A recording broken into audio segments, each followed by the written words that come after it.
Es innegable que vivimos en una época donde tener la última y más poderosa tarjeta de video pasó de ser un lujo para los ultra ricos a ser prácticamente una necesidad para jugar a los títulos que salen últimamente. Pero, ¿sabías que todo esto no debería de haber sido así? Y de hecho, pudimos haber vivido una época dorada de la optimización de no ser por una pequeñísima tecnología que lo cambiaría absolutamente todo para siempre. Si te interesa saber, quédate conmigo que aquí te cuento la historia. Como dije anteriormente, estamos viviendo una sequía de juegos bien optimizados, ya que cada vez más y más títulos salen con requisitos que o superan bastante lo que la mayoría de la gente tiene en sus casas, o que simplemente necesitas sí o sí una GPU con alguna de las últimas tecnologías para poder siquiera abrir y jugar al juego. Pero retrocedamos atrás solo un par de años, para ser concretos a 2016-2017, la considerada por muchos edad de oro del PC Gaming, ya que no solo salían títulos ultra mega optimizados tales como la saga Tomb Raider, Doom 2016 o el Need for Speed 2015, sino que también las tarjetas de video que hoy en día, por una buena tarjeta de video que te permita correr todo con buenas configuraciones, fácilmente puedes dejar de una pequeña fortuna. Antes, en esa época, con tener una GPU de gama media como una RX 470 que apenas te costaba $200 en su momento, podías correr absolutamente todo en calidad alta o incluso ultra 1080p, que era como el 4K de su época, y encima a una muy buena tasa de fotogramas en la mayoría de los casos. Y por cierto, un datito de color, la RX 470D es una versión china de esta GPU que es menos potente, pero que fue hecha para el mercado chino y para los ciberes de China, y esta fue la primera GPU que pude tener en mi vida ya por el 2020. ¡Qué bendición! La compré en marzo y pasaron cositas chistosas en el mundo y no fue hasta agosto que me llegó, pero incluso en 2020, a más de 4 años después de su lanzamiento, esta tarjeta de video, que recordemos que era de gama media, yo podía fácilmente jugar a títulos como el Red Dead Redemption 2, Resident Evil 2 Remake, Doom Eternal o Shadow of the Tomb Raider a muy buenas configuraciones y con muy buenos FPS. Fin del datito de color, gente. ¿Y es que acaso en ese entonces los desarrolladores se preocupaban más por optimizar los juegos para el pueblo que con suerte apenas estaba armando su primera PC? No.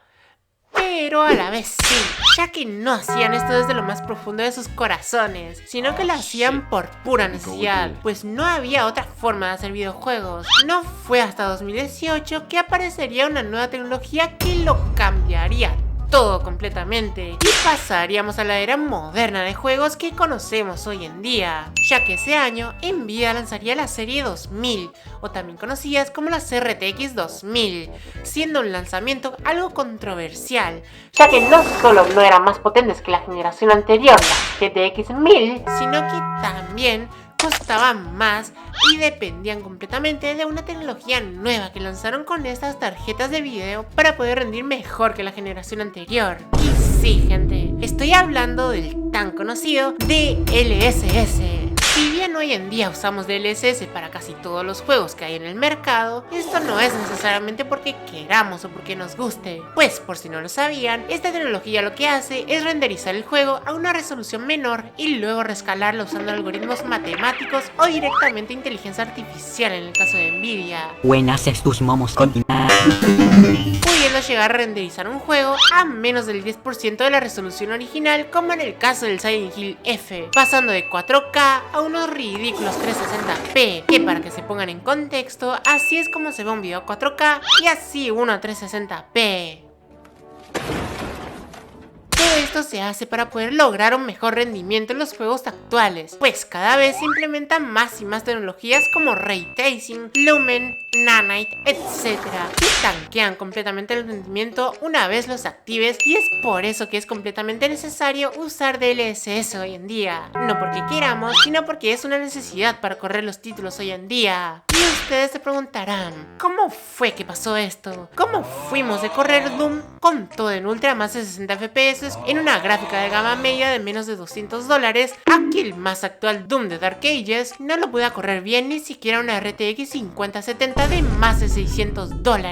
Para entender esto, debemos entender también cómo se hacían los videojuegos anteriormente, pues no es lo mismo comparar el Doom de Dark Ages con el Doom 2016, porque no solo hay 10 años de diferencia entre estos dos, sino que estos dos se hicieron de maneras completamente distintas, ya que el Doom Dark Ages está hecho con una tecnología llamada PBR, o Physically Based Rendering, o en español, renderizado basado en física, la cual consiste en simular cómo actúan los objetos del juego con la luz como si fueran la vida real, pues es gracias a esta tecnología que se consiguen resultados fotorrealistas como los del Doom Dark Ages, pero a cambio, debido a que debe calcular cada rayo de luz físicamente como si fuera la vida real, esto afecta un montón al rendimiento, haciendo que el juego no rinda tan bien como anteriores títulos y dependiendo de tecnologías como el DLSS, FSR y demás para reducir así la resolución e intentar rascar algunos fotogramas extra gracias a esto. Y esta técnica es la que se utiliza prácticamente en la mayoría de los juegos actuales, especialmente si utilizan Ray Tracing,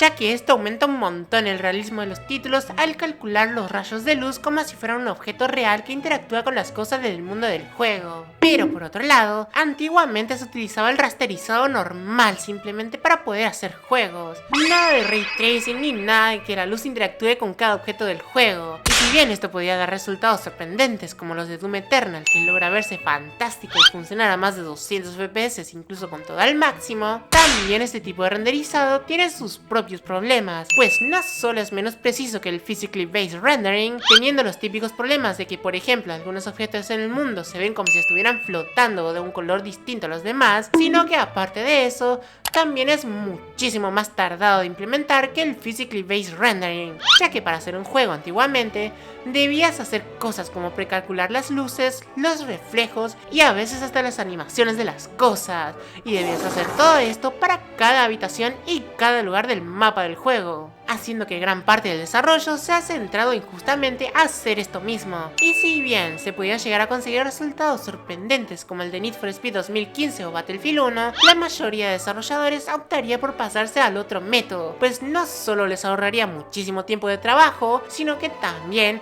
es muchísimo más fácil de implementar. Por sobre todo, y más importante, hace que los juegos se vean más realistas, lo que nos lleva al último punto. La industria de los videojuegos, en especial los AAA, están obsesionados con el realismo en los videojuegos, pues es más fácil venderte un Resident Evil 9 fotorrealista donde se puede ver cada poro del personaje que intentar venderte el próximo Mario o Pokémon.